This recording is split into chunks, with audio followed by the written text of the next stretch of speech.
Indo western नूडल्ससाठी 5 अंडी boil करून घ्या. थोडंसं 1 कप गव्हाचं पीठ, मीठ टेस्टसाठी, बीटचा ज्यूस काढून घ्या मिक्सरमध्ये वाटून पाणी टाकून आणि ते पीठ चांगलं मळून घ्या. एका भांड्यात तेल टाकायचं, त्यात कांदा परतून घ्यायचा, टमाटर परतून घ्यायचे. 2 टमाटर मी घेतलेत. मीठ चवीनुसार टाकायचं. शिमला मिरची 1 पूर्ण टाकली आहे मी आणि हळद. नंतर आपला घरचा मसाला, थोडंसं पाणी टाकून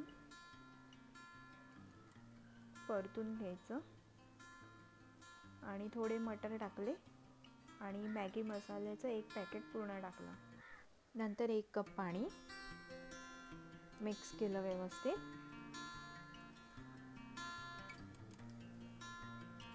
चपाती कापून घेतली.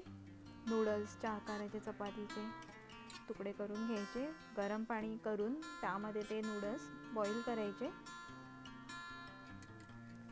बॉईल झालेले नूडल्स आपल्या नूडल्सच्या ग्रेव्हीमध्ये टाकायचे. नंतर उकडलेली अंडी सोलून त्यामध्ये ठेवायची. नंतर गार्निशिंग करायचं कोथिंबीरने आणि रेडी टू ईट. मस्त यम्मी आणि टेस्टी लागतात. एकदा ट्राय करून सांगा.